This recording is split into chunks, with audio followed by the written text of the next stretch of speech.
continuing our series in Ruin to Restoration. Today, titled Faithful God, Unfaithful People. And today's, the message we're talking about today is about our story and also the story of God upon a people.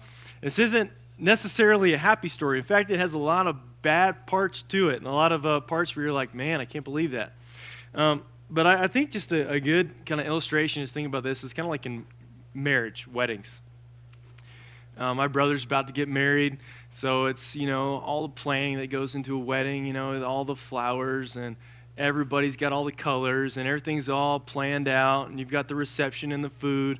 You think back to your own wedding and how much time and effort went into that. Maybe you had a small wedding, maybe you had a huge wedding, and sometimes that could be the most stressful thing in the world, and everything's built up to that wedding day. I remember just as the guy, you always try to be helpful, but always in your helpfulness, you're not always so helpful as you think that you are. And so you're like, oh, yeah, just whatever you want, honey. But she really wants your feedback. But then if you give your feedback, you're not really wanting, so you got to play that line of like which feedback is needed there in that conversation. I've seen this many times in weddings, and it's interesting just to watch that build up there. But one of the things that even I stress when I officiate a wedding, and of course, I think we should be doing when weddings are there, is that it's not just about that day. But it's about a lifetime. It's about that lifetime of marriage and that covenant that's made between two people and the Lord, that they're going to spend the rest of their lives together, right, through better for worse. It's those vows that you say in the middle of those weddings, and it means something. It's supposed to mean something there. But you know this, just probably you guys could share your own personal stories here, but also with just people in general. People don't always take those vows seriously, right? There's things that happen along the way. Of course, we know that just from we are as people. As people, we fail, we fall, even in the marriage that stays together. I mean, even in each one of our marriages, if you're married here today, or if you're not married, but you can probably see it in your parents' marriage or other marriages or friends' marriages. They're not perfect. We have problems. We have flaws. We say we're going to always look at each other higher than ourselves. But I can tell you as a husband who loves my wife dearly, that I don't always put her interests higher than my own first. I'm often selfish. I'm often proud. I'm not proud of that, but that's the truth of the matter. And in that covenant that we made with our spouses, we are often violators and breakers of that covenant. That covenant's serious. In fact, in the ancient Near East, and we're going to get a little bit of that today, they would make covenants between two people, and this covenant was serious. They would take an animal, they'd cut it up into parts, they'd walk around it, and they'd say, basically, this agreement that we make today is so serious and so binding that if you violate or if I violate, our lives can be taken because it's that serious. And just like in marriage today, where we take it so much more of a contract that between two parties, that if my part doesn't get made or we're done, and the covenant has some contractual parts to it, but it's much more serious. That way with God, there's a covenant with God that's been throughout Old Testament times and Abraham, and we're going to talk about that today, and us till now. We're violators. We're lawbreakers. We're sinners. And the picture is not a pretty one. If you look at every single time you violate the law of God and think that is a violation of His holy law and His covenant, the picture doesn't look so great for us. It looks very, very bleak. But thankfully, because of Jesus Christ, He paid our price and fulfilled our expectations of the covenant of God for us. That His perfect righteousness was put on our account so that when God the Father sees us, He no longer sees our sin or our breaking of the covenant, but He sees Jesus' perfect righteousness. It's a beautiful story. It's what we sing about. It's why Jesus is so high and lifted up, because of Jesus, we have fulfilled that obligation. Not us. Jesus has filled it. So we're going to talk about that today. Faithful God, unfaithful people. So let's look into Nehemiah chapter 9. We're going to look down to verse 1. Now on the 24th day of this month, the people of Israel were assembled with fasting and in sackcloth and with earth on their heads. And the Israelites separated themselves from all foreigners and stood and confessed their sins and the iniquities of their fathers. And they stood up in their place and read from the book of the law of the Lord their God for a quarter of the day. For another quarter of it, they made confession and worshiped the Lord their God. On the stairs, the Levites stood Jeshua, Bani, Kadmiel, Shebaniah, Buni, Sherebiah, Bani, and Shenani. And they cried with a loud voice to the Lord their God. Then the Levites, Jeshua, Kadmiel, Bani, Hashabaniah, Sherebiah, Hodiah, Shebaniah, and Pethahiah said, Stand up and bless the Lord your God from everlasting to everlasting. Blessed be your glorious name, which is exalted above all blessing and praise. Last week, Nick shared a little bit about this covenant renewal that Israel was making with God. They'd realized that they had broken the covenant for many, many years. And we're going to get into, just in this sermon today, just a really good history overall of Israel, from Abraham all the way up to this point in time. But to kind of summarize what's going on here, Nehemiah is a man who was in the court of Persia, and he was sent back with the king's blessing, with the king's money, with the king's resources to go and rebuild the walls of Jerusalem. Again, unheard of idea, because he's building walls, which are a military defensive position structure around this city, and they are a conquered people. Like Israel's conquered, and they have walls that they're being permission to build around their city. It's unheard of. And this shows the hand of God and God's sovereignty and control over the lives of Israel, and that God has faithfulness with Israel in spite of their unfaithfulness to him. And again, it's an amazing, amazing thing. And we can see through that just God's hand all through the whole course of history. And just reading through Ezra and Nehemiah just to see what God is doing is amazing. And now the people are realizing as they read the law, and Ezra's reading the book of the law to the people, and they're going, man, we have totally messed this up. For many, many years, this has been on us. You ever just thought through, like, just when two people are disagreeing with one another, who's at fault? If you're in the middle of that, who do you think is at fault? It's always the other person, right? And in the middle of this, you've got Israel who, throughout the years, they're always crying out to God, deliver us, deliver us, deliver us, when they're the ones that God is warning through prophets. And the Israel people, they take Jeremiah and some of the others and pictures of Elijah, and it's like these lonely prophets who are out there just preaching the word and the truth, and nobody is listening to them because everybody wants to hear what they want to hear. And it's so human nature for us to do that. We always want what we want, and we want to hear what we want to hear. And when someone brings truth to us, we're like, I don't want to believe that. I don't want to take your word for that. And it's just human nature.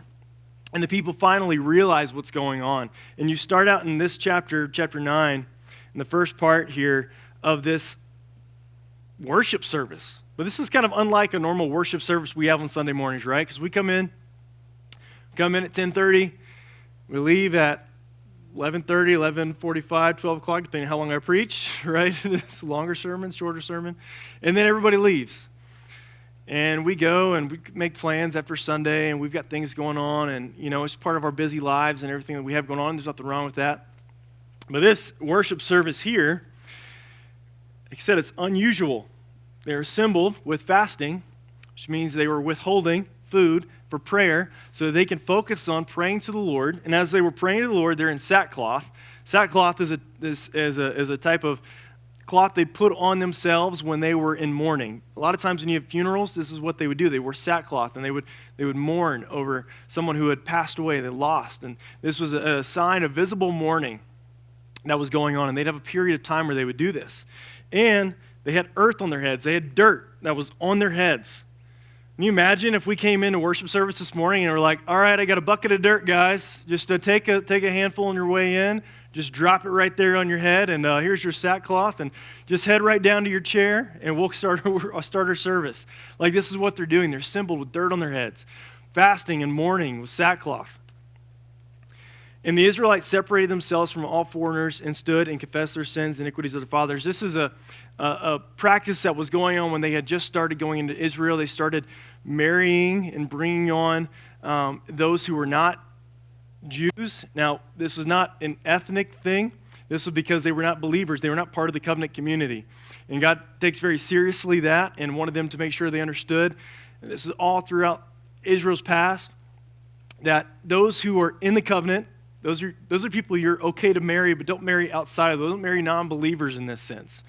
In New Testament, we see that God continues that, and I would always recommend to people, those who are getting married, I'm like, if you're marrying somebody, they're not a believer, but you are, don't do that. You should not do that. It's not a good thing. It's not a good thing for your marriage.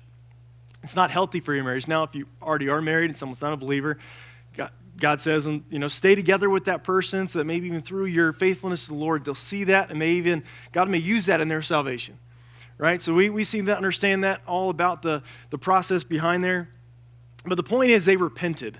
They saw that there was a problem and they saw their sin and they turned away from it. They realized that I am in the fault. I am in the wrong.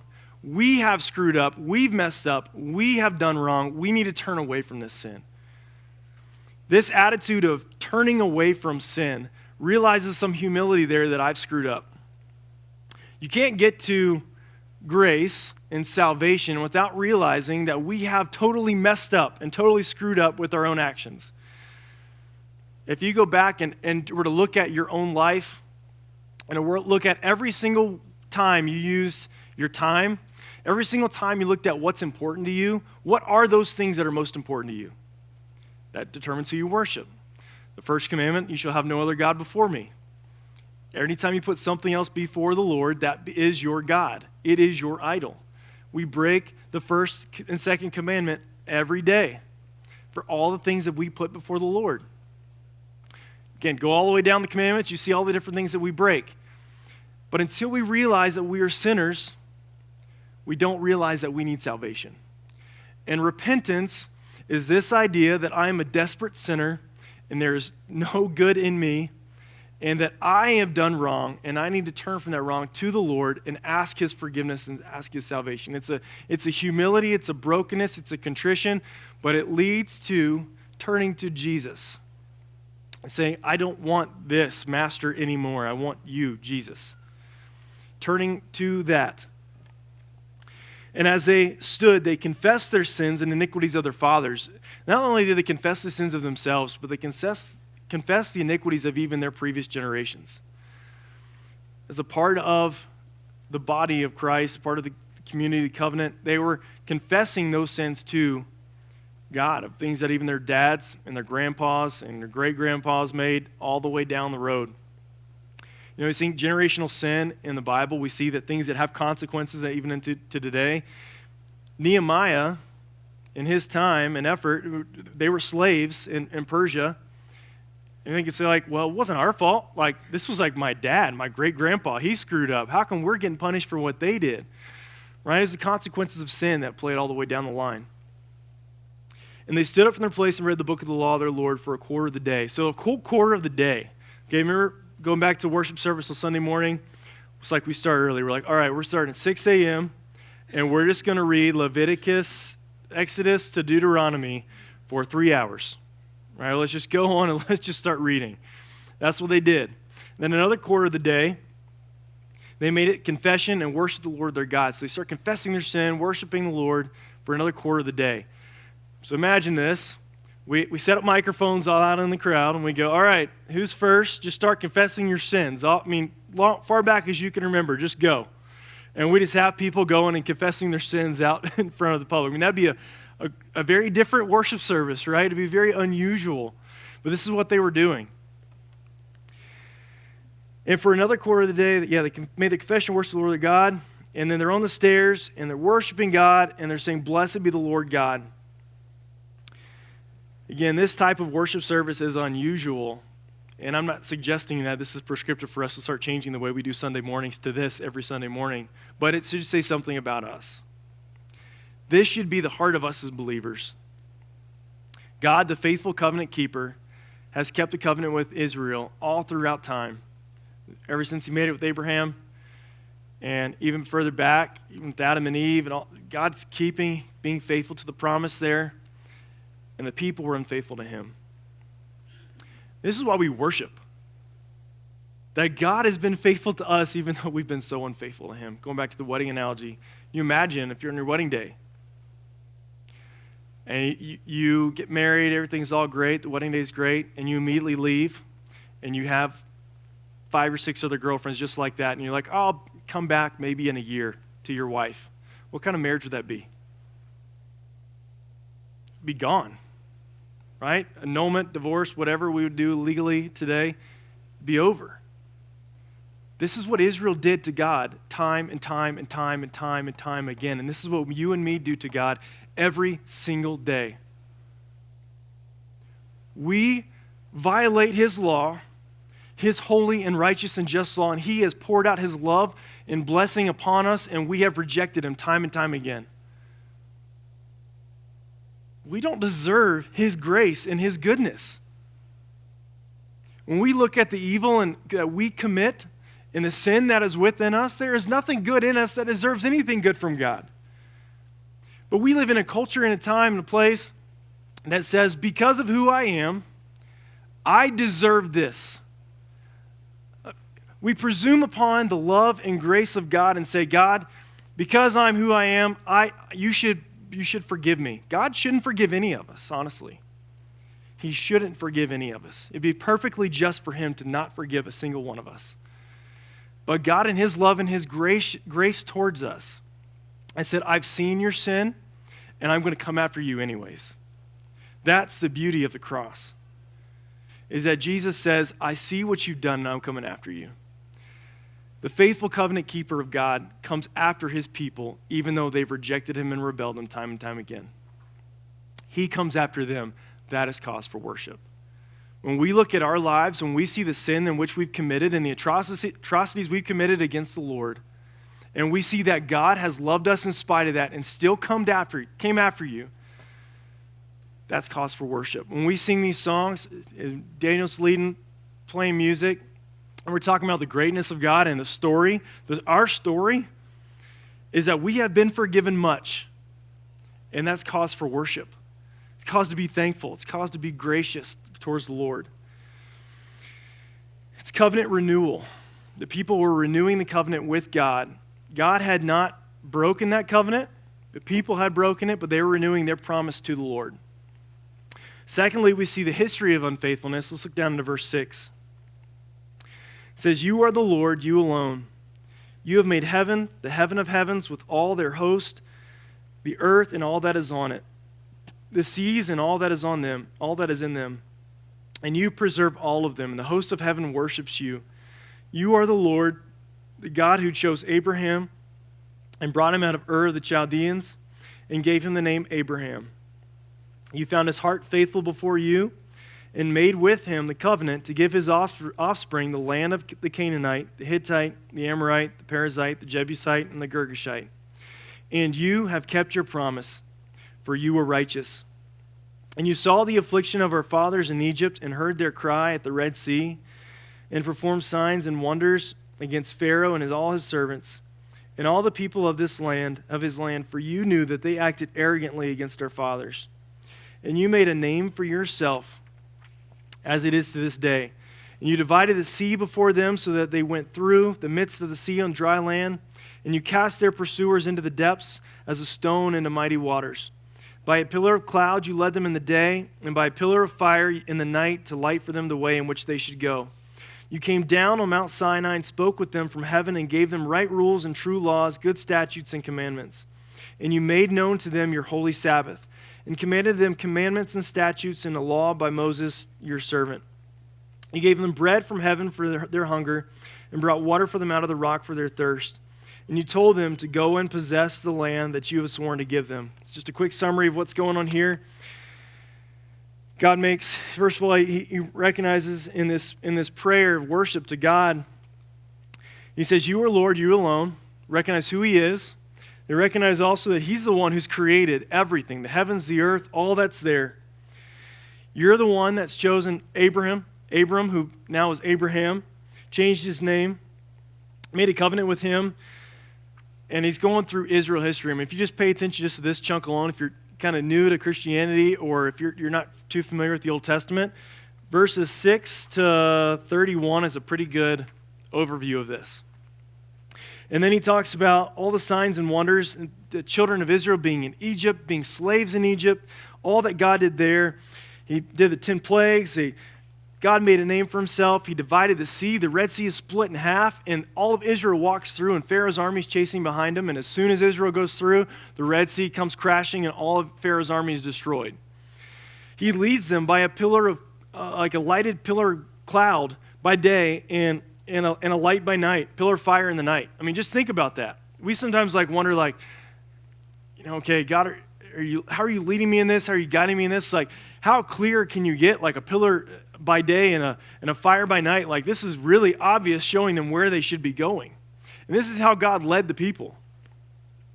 And then he talks about on Mount Sinai, God speaks to Moses directly, and he gives him the 10 Commandments. Right? And you just see he has rocks that actually give them water, and bread falls from heaven. It's on the ground, and they wake up in the morning. There's bread there for them to eat, and they're in the middle of the desert. Like, this is what God does time and time and time and time again. And then we see in verse 16, but they and our fathers acted presumptuously and stiffened their neck and did not obey your commandments. They refused to obey and were not mindful of the wonders that you performed among them, but they stiffened their neck and appointed a leader to return to their slavery in Egypt. So in spite of all that, they did not obey. All right, pay attention to some of these things that we're seeing where they didn't listen. In verse 17, the second part of it, but you are a God ready to forgive, gracious and merciful, slow to anger, and abounding in steadfast love, and did not forsake them. Even when they had made for themselves a golden calf and said, this is your God who brought you up out of Egypt, and had committed great blasphemies, you and your great mercies did not forsake them in the wilderness. So God does all these amazing things for the people, and what do the people do? They build a golden calf, and they put it up on a pedestal, and they worship it, thanking this golden calf for what had happened to them. Now, just imagine what type of blasphemy that is to God, who had just taken them out of slavery, who had brought them through the wilderness, and had given them bread on the ground to eat every single day, and water that came from rocks to feed their thirst. And they are now worshiping and thanking and praising a golden calf. Like, how big of a blasphemy can that be? And we're going to get to us in a second, so you just wait. And so then as we talk about verse 19, you and your great mercies did not forsake them in the wilderness. In spite of all that, God did not forsake his people. The pillar of cloud to lead them in the way did not depart from them by day, nor the pillar of fire by night to light for them the way by which they should go. You gave your good spirit to instruct them, and did not withhold your manna from their mouth, and gave them water for their thirst. 40 years you sustained them in the wilderness, and they lacked nothing. Their clothes did not wear out, and their feet did not swell.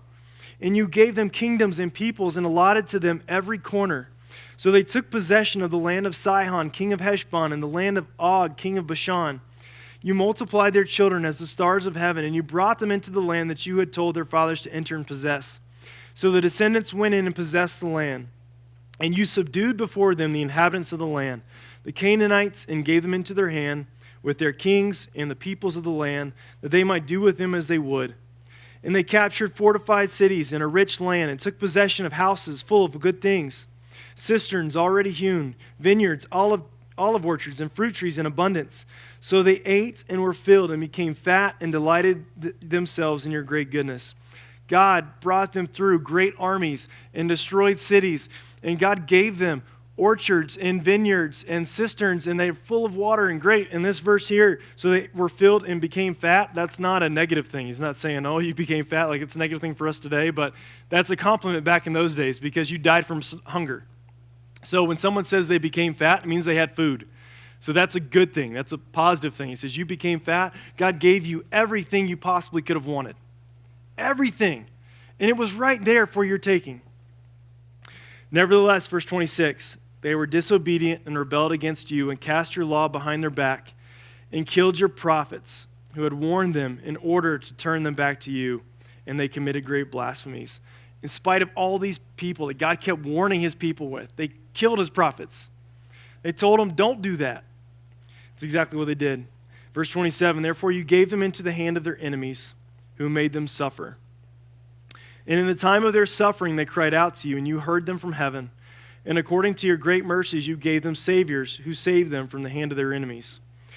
If you want to read a good synopsis of this, read the book of Judges. One after another, after another, after another. It's a cycle of Israel where they disobey, they turn back to God, God sends them someone to help deliver them from their enemy, and it happens again and again and again. It's a kind of a depressing book, honestly, because you see falling and falling and falling and falling and falling after great, great miracles that happen. In verse 28, but after they had rest, they did evil again before you, and you abandoned them to the hand of their enemies, so that they had dominion over them. Yet when they turned and cried to you, you heard from heaven, and many times you delivered them according to your mercies. And you warned them in order to turn back to your law. Yet they acted presumptuously, and did not obey your commandments, but sinned against your rules, which if a person does them, he shall live by them. And they turned a stubborn shoulder and stiffened their neck, and would not obey. Many years you bore with them and warned them by your Spirit through your prophets, yet they would not give ear. Therefore you gave them into the hand of the peoples of the lands. Nevertheless, in your great mercies, you did not make an end of them or forsake them, for you are a gracious and merciful God. Sometimes when you read the Old Testament, people like to pick and choose little parts out of it. Like they're like, any difficult parts for us to interpret, and there are definitely challenges in interpreting parts of the Old Testament, for sure. I'm not trying to make light of that. But when you read through the Old Testament and you pick and choose little parts, you miss this, the big picture. Have you ever heard a story, and it's easy to camp out on one part of the story, the part that you don't like? But if you see the big picture of the story, like the whole thing, you're like, okay, that makes so much more sense now. Now I understand what's going on. This is what's going on in Israel. What I did is I kind of went through these verses, and I emboldened all the places God provided for the people, and I just kind of underlined all the places that Israel turned against God. And it's crazy. It's like the whole thing. It's about how good God is and how bad Israel was. God provides, Israel turns away from the Lord again and again and again and again. And this is their history. This is their story. And God in the middle of this, I love how verse 31 ends. Nevertheless, in your great mercies, you did not make an end of them or forsake them, for you are a gracious and merciful God. God could have, in his justice, ended that covenant completely with Israel. That was a covenant they had entered in with God, and they rejected it. It's kind of interesting in ancient Near East times, this would happen with armies when they came in. You'd have an invading army, and it would go into the land, and it would win the battle, and it would win the land. And what would happen is the king would often make a covenant with the people that were there. He said, okay, you're part of my kingdom now, so enter into a covenant. You obey me, you send your sons to fight for me, and I will protect you. I'll protect your land, we'll give you protection here, and I'm requiring you, your sons, for service in battle when I need them and call upon them. This isn't like, the military today where we've got a pretty much paid army. These were farmers who, most of the time, and guys they needed for battle to come when the time the battle was there. So this covenant, which we entered into, was common in ancient Near East, not just with Israel, but with other people. But what's unique about Christianity is that God enters into a covenant with his people. Unheard of. Nobody else does that with their idols, enter into covenants with the idols, because they can do anything. They're not real. God, Yahweh's living God, comes into a covenant with his people and says, I will give you protection. I will give you abundance. I will be blessings upon you. We read this, and it's very easy for us to look at Israel and go, how come they didn't get this? How come they didn't understand? I mean, you see all the miracles that happened there, and they rejected God. We are no different than the children of Israel. In all of the ways that God has shown his blessing upon you and upon me, and we reject the Lord every single day, just as the Israelites did then. If you were to look at your own story and go back from birth, it's very easy for us to focus on the negative. Every single bad thing we like to point out, pull out, all the traumatic things. We often miss the blessing and abundance all throughout our lives. We miss what God has done, what he's provided, what he's given. You ever heard of the term revisionist history? Where oftentimes every history book has probably some things in it that are not quite true, and that's just because by the sources which we have, we probably don't know the full truth completely in a situation or story. Maybe the details of the events aren't quite right. Take a conquered nation, for example. Think about it for us, when we got our independence from the British. George Washington, right, is one of our big heroes. He's the general who led us into independence. And you have in his histories, there's a story about him chopping down a cherry tree. And this certain biographer tells a story about George Washington chopping down a cherry tree. There was no cherry trees on his residence. And come to find out, this was something to bolster Washington's, right, his credibility. Like, people wanted to make him look really good. So they have this story about him chopping down the cherry tree and make him look really heroic. It's revisionist history. It's making him appear bigger than he was. And we do this with our own lives. We are our own revisionist historians for our own lives. If you were to go back and look at your own life, you put yourself in a pretty good light. Nobody wants to make themselves look bad. It just isn't natural.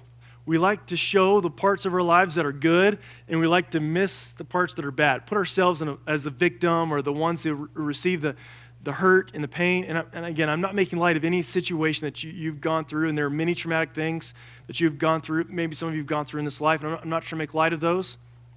But the point I want to make is that we have been given so many good things, so many amazing things, and it's easy to miss those. It's easy to miss our sin before the Lord every single time that we sin against Him.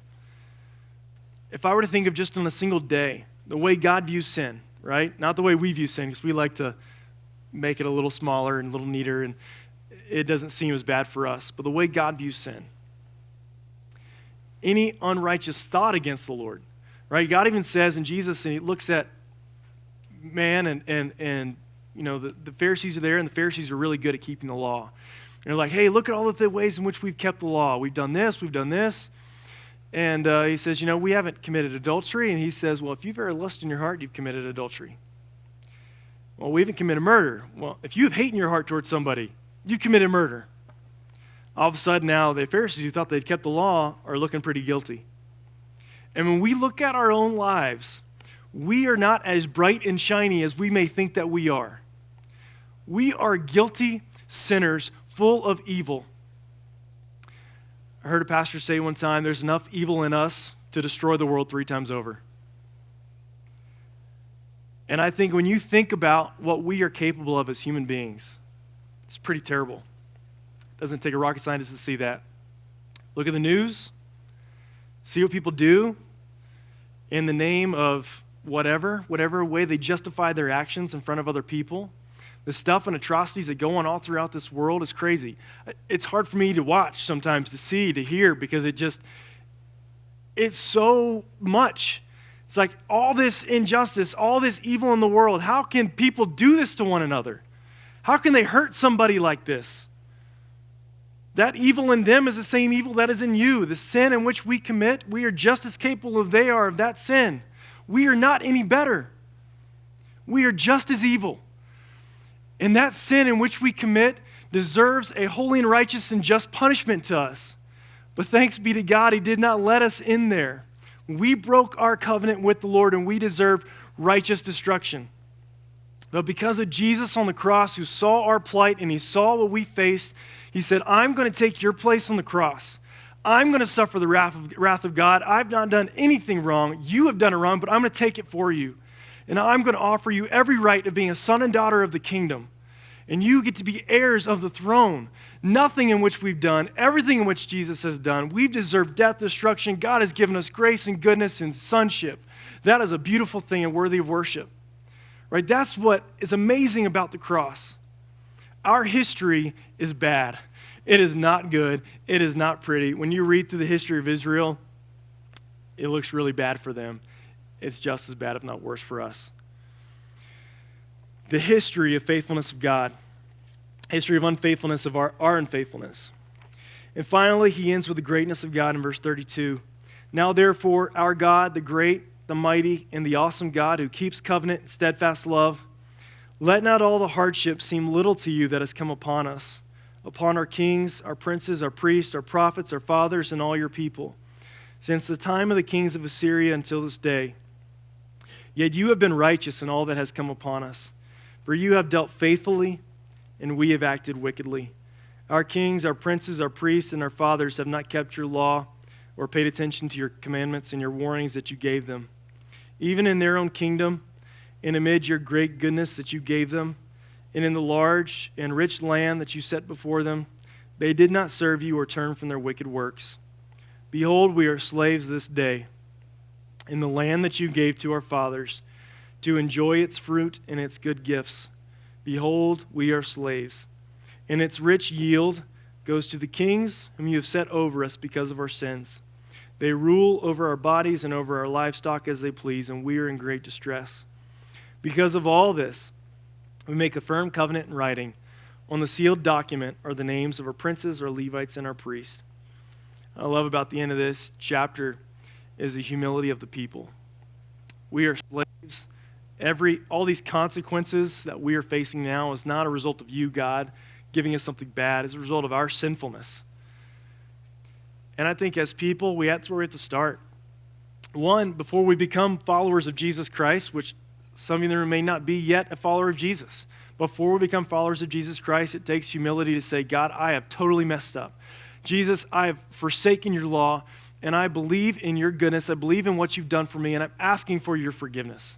I am asking for this, not because I deserve it, but God, I'm humbly begging you, asking you to save me. That's where it starts, right? That's salvation. When we realize that, that's the act of repentance, realizing our sin, turning away from that, turning to the Lord, realizing who Jesus is, asking him humbly to save us. But then every day as a Christian, as a follower of Jesus Christ, we recognize God's good work upon our lives, and we recognize the grace and righteousness and mercy of Jesus Christ upon our lives. And we do not take that for granted. It becomes very easy, as Israel did throughout their history, for us to take for granted the goodness of God.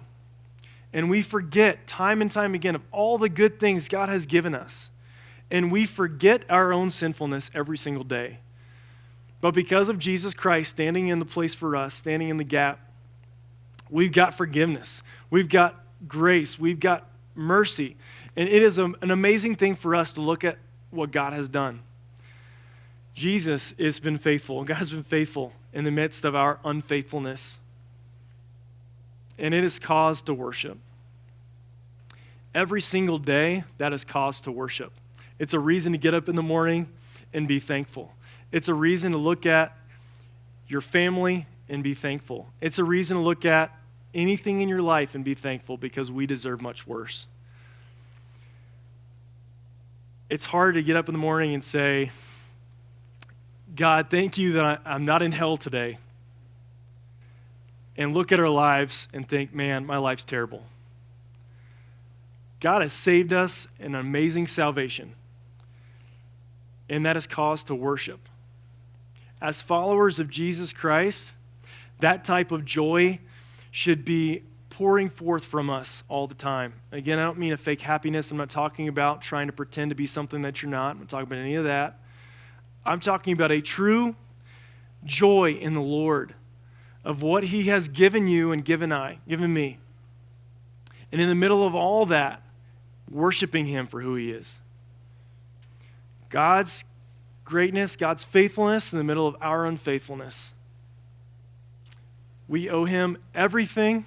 We can't give him anything in which he deserves, but everything in which is ours. God, it's yours. That's worship, right? It's our saying, God, all of me, I'm giving it all to you.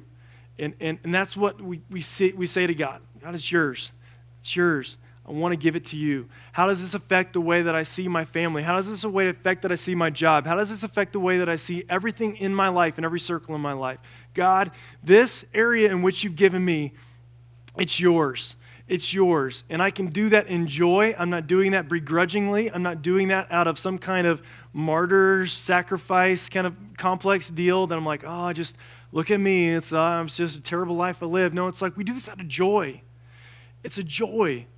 When you talk about covenant marriage, the way that God's intended that to be, if you're married in the room, it's your spouse, giving to your spouse out of love. You don't give to them. You shouldn't give to them just because of not fearing they're going to get mad at you. You give to them because you want to show them love. You show them how to love them, and you want to do good things for them because you know they love it, because you love them.